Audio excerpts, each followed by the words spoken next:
Hello again, and welcome back. This week I've been brought up short a couple of times by images I've seen in newspapers and on the internet. The first one was a picture of the skyscrapers of a big city looming through a yellow haze. Um, and I thought, well, Shanghai, Beijing, possibly, Qingdao, who knows? And I looked, no, it was London. And I was thinking, I'm glad I don't live there anymore. The second one was a blasted heath. It reminded me of the pictures of the fields in Flanders and the Ardennes during the First World War. Absolute devastation, no vegetation.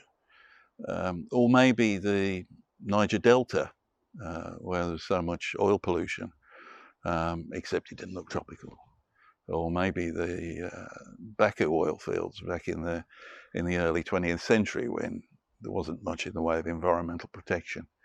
But no, in fact, on closer inspection, it was an up-to-date photograph taken in Kern County, California, where a well operated by Chevron has been leaking oily water since early May, I think, and at that point was known to have leaked about 800,000 gallons of the stuff. And it made me think about what's happening in America at the moment in terms of the development of the energy industry, and especially in that corner of Texas where the Permian Basin is located, and the Delaware Basin as well nearby. And the increase in oil output, the Permian Basin oil output has increased by more than 3 times in the last 8 years. And it's not alone in contributing to growth in domestic oil production, which of course is not being consumed. Not all of it is being consumed in the US. Demand has not increased to the same level.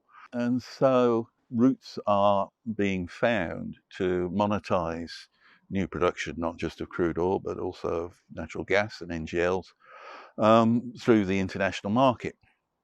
And what that requires is investment in gathering pipelines, both the crude oil and natural gas processing facilities, less so in refineries because at the moment, at least, there's little impetus to move downstream on the oil side. But there is on the gas side, and increasingly now exports of ethane and ethylene as well, which is an interesting one. And that's all trying to find a route to market through the Gulf Coast, and particularly around Houston, obviously, on the ship channel and nearby, Port Arthur, Beaumont, further west in Corpus Christi, and in Louisiana as well. And I mention Nigeria not lightly, but I do think what the situation currently in the US reminds me of is a similar situation in the development of natural resources in the developing world. And while Houston in particular and large parts of Texas have had an oil and energy industry infrastructure in place for a long time, more than 100 years, that infrastructure is not right for the way that the energy sector is going in the States. And so there's a need for new development. Under the current administration in the US, the environment is not getting due weight, I don't think. And those pictures from Kern County, not so far from billionaires' mansions in Orange County, illustrates really the extent to which the US appears to be willing to give up its clean environment over there in exchange for cheap gasoline over here, which is where you want it. That's a choice. That's a choice they make.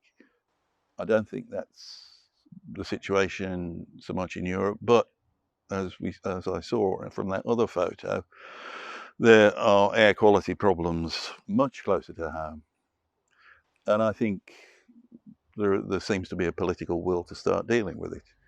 That may take a while, but I think it's right to do something about it.